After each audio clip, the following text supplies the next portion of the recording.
ನಾನು ಶಾಂತ ಅಂತ ಚನ್ನಗಿರಿ ತಾಲೂಕಿನಂದು. ನಾನು ನಿನ್ನೆ ಇದ್ದೀನಿ, ಅವ್ರಿರೋ ಊರಲ್ಲೇ ಅಲ್ಲೇ ನಿಂತ್ಕೊಂಡು ನಾನು ಇಲ್ಲೇ ಕುತ್ಕೊಂಡು ನೋಡ್ತಾ ಇದ್ದೀನಿ. ಅವರು ಕರೆದ್ರು ಮೀಡಿಯಾದವ್ರನ್ನ, ಇಲ್ಲದ ಸಲದ್ದೆಲ್ಲ ಆರೋಪ ಹಾಕಿದ್ರು.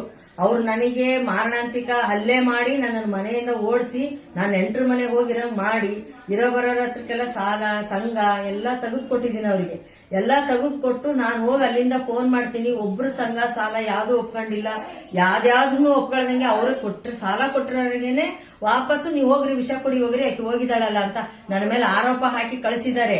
ಆರೋಪ ಹಾಕಿ ಕಳಿಸಿರೋದಂದ್ರೆ ಆ ಹುಡುಗನೂ ನನಗೂ ಸಂಬಂಧನೇ ಇಲ್ಲ. ಅವನೆಲ್ಲೋಗಿನ ಅಂತ ನನಗೆ ಗೊತ್ತಿಲ್ಲ, ನಾನೆಲ್ಲೋಗಿನಿ ಅಂತ ಅವನಿಗೆ ಗೊತ್ತಿಲ್ಲ. ಈಗ ಅದನ್ನ ಅಟ್ಯಾಚ್ ಮಾಡಿ ಹೇಳ್ತಾ ಇದಾರೆ. ಆ ಹುಡುಗಿ ಮಲತಾಯಿ ಮಗಳು, ಮಲತಾಯಿ ಅಂತ ಹೇಳ್ತಾಳೆ. ಅವಳನ್ನ 8 ವರ್ಷದಿಂದ ನಾನೇ ಸಾಕಿದ್ದೆ. ಮಗಳಿಗಿಂತ ಹೆಚ್ಚಾಗಿ ಸಾಕಿ ಪ್ರತಿಯೊಂದೂ ಆಧಾರ ಇಟ್ಕೊಂಡಿವಿ. ನಾವು ಪ್ರತಿಯೊಂದು ಅಷ್ಟು ಚೆನ್ನಾಗಿ ಸಾಕಿರೋದಕ್ಕೂ ಆಧಾರ ಐತೆ ಇಟ್ಕೊಂಡಿದ್ದು. ಇವತ್ತು ಹಿರೇ ಹೆಂಡತಿ ಡೈವರ್ಸ್ ಮಾಡ್ಕೊಂಡಿದ್ರು.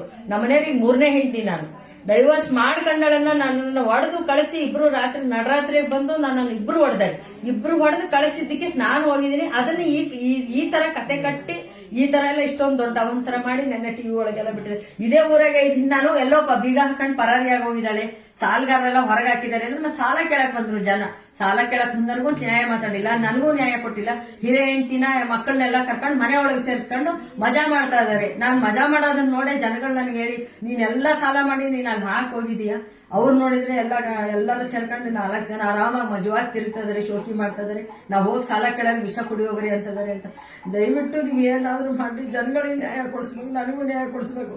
ಅವರು ಯಾರು ಹೋದ್ರು ರೌಡಿಸಮ್ ಮಾಡ್ತಾ ಇದಾರೆ, ಒಡೆಯಕ್ ಬರೋದು, ಕೊಲೆ ಮಾಡ್ತೀನಿ ಅನ್ನೋದು. ಅವಳನ್ನ ಕರ್ಕೊಂಬಂದು ಡೈವರ್ಸ್ ಆಗಿರೋ ಹೆಂಡತಿ ಕರ್ಕೊಂಬಂದು ಅವ್ರ ಮಕ್ಳಿಗೋಸ್ಕರ ಈಗ ಆ ಪ್ಲಾನ್ ಮಾಡಿ ಸಾಲನೆಲ್ಲ ಒಟ್ಟು ನನ್ನ ತಲೆ ಮೇಲೆ ಹಾಕಿ ಕುತ್ಕೊಳಕ್ ನೋಡ್ತಿದ್ರೆ. ಅವ್ರು ಇದ್ದಾಗಲೇ ಜೊತೆಗೆ ಊರ್ ಜನ ಎಲ್ಲ ಬಂದು ಸಾಲ ಕೊಟ್ಟಿರೋರು. ಯಾರು ಸಪರೇಟ್ ಆಗಿ ಇಷ್ಟೊಂದೆಲ್ಲ ಸಾಲ ಯಾರು ಕೊಡಲ್ಲ. ಇಷ್ಟು ವರ್ಷ ಆಗಿದ್ದು ನಾನು ಬಂದು ಇಲ್ಲಿದ್ದಿ ಈ ಊರಾಗ ನೋಡ್ತಾ ಇದ್ದಾರೆ. ನಾನು ಹಂಗಿರೋದಕ್ಕೆ ಜನಗಳೆಲ್ಲ ನನ್ಗೆ ಬಾ ನಿನ್ಗೊಂದು ನ್ಯಾಯ ಕೊಡಿಸ್ತೀವಿ ನಾವು ಅಂತ ಹೇಳಿ ಅವ್ರು ಬಲವಂತ ಮಾಡ್ಕೊಂತಾರೆ. ಹೊರತು ನಾನು ಜೀವಕ್ಕೆ ಎದ್ಕೊಂಡು ಹೋಗಿದ್ದೆ, ಹೊರತು ನಾನು ಇದಕ್ಕೆಲ್ಲ ಹೋಗಿದ್ದಿಲ್ಲ. ಇಬ್ರು ಸೇರ್ಕೊಂಡು ಬಂದು ಹೊಡೆದಾರೆ. ಅವಳು ನಾನ್ ಲೀಗಲ್ ಹೆಂಡತಿ, ನನ್ನ ರಿಜಿಸ್ಟರ್ ಮದುವೆ ಆಗಿದ್ದಾರೆ.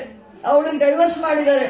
ಅವಳಿಗೆ ಡೈವರ್ಸ್ ಮಾಡಿದ್ಮೇಲೆ ನನಗೆ ಮದುವೆ ಆಗಿದ್ದಾರೆ. ಅವರು ಮದುವೆ ಆಗಿ ಈಗ ದುಡ್ಡು ಕಾಸಿಗೋಸ್ಕರ, ಈಗ ಮನೆಗೋಸ್ಕರ ನನ್ನನ್ನು ಈ ತರ ಎಲ್ಲ ಮಾಡಿದ್ದಾರೆ. ಆಸ್ತಿ ಮನೆಗೋಸ್ಕರ ನನ್ನನ್ನು ಬೀದಿ ಬಂದ್ರೆ 10-15 ದಿವಸದಿಂದ ಬೇರೆ ಮನೆಗೆಲ್ಲ ಕಾಲ ಮಾಡ್ತೀನಿ. ಪಾಪ ಬೇರೆಲ್ಲ ಇಟ್ಕೊಂಡು ಅನ್ನ ಹಾಕ್ತಿದ್ರು ನನ್ನನ್ನು. ಅವ್ರು ಆದ್ರೂ ಇವತ್ತಿಗೂ ಬಂದು ಒಂದು ಮಾತು ಕರೀಲಿಲ್ಲ, ಹೇಳಿಲ್ಲ. ನೆನ್ನೆ ಬಿಡಿಯೋದನ್ನ ಕರೆಸಿ ಮಾತಾಡ್ಬೇಕಾದ್ರೆ ನಾನು ಅಲ್ಲೇ ಕೂತ್ಕೊಂಡಿದ್ದೀನಿ. ಅವ್ರು ನಾನು ಇದೀನಿ ಅಂತ ಹೇಳಿಲ್ಲ, ಪರಾರಿ ಆಗೋಗಿದ್ದಾಳೆ ಅಂತ ಸುಳ್ಳು ಸುದ್ದಿ ಹಬ್ಸಿದ್ದಾರೆ. ಸಂಬಂಧ ಏನು ಇಲ್ಲ ರೀ, ಹುಡುಗನಿಗೆ ಯಾವ ಸಂಬಂಧ ಇಲ್ಲ. ಅವ್ರ ತಂಗಿ ಮಗನೇ, ಅವ್ರ ದೂರದ ಸಂಬಂಧಿ ತಂಗಿ ಮಗನೇ ಬಂದು ಮನೇಲಿ ಇದ್ದಿದ್ದು. ಆ ಹುಡುಗಿಗೂ ಅದಕ್ಕೂ ಕೊಡ್ಬೇಕು ಅಂತಿತ್ತು, ಎಲ್ಲ ನಿಶ್ಚಯ ಆಗಿತ್ತು. ಅವಳು ಅವನು ಚೆನ್ನಾಗೇ ಇದ್ರು, ಚೆನ್ನಾಗಿದ್ದೆ ಮದ್ವೆ ಆಗಿರೋದು. ಬಲವಂತ ಮಾಡಿ ವಿಷ ಹಾಕ್ತೀನಿ ಅಂತಂದ್ರೆ ಯಾರು ಹೆದರ್ತಾರೆ ಈಗಿನ ಕಾಲದಲ್ಲಿ. ಅಲ್ಲೇ ಪಕ್ಕದಲ್ಲೇ ಅವ್ರಿಗೆ ಅವ್ರ ಅಮ್ಮ ಅವರ ತಂಗಿ ಎಲ್ಲ ಅಲ್ಲೇ ಇರೋದು. ಇನ್ನೊಂದು ಹೆಂಡತಿ ಏನಿದೆ ಡೈವರ್ಸ್ ಆಗಿದೆ, ಅದು ನಮ್ಮ ಅತ್ತೆ ಮಾವರ ಮನೇನೆ ಅವಳಿಗೂ ಬಿಟ್ಟು ಕೊಟ್ಟಿದ್ದೆ.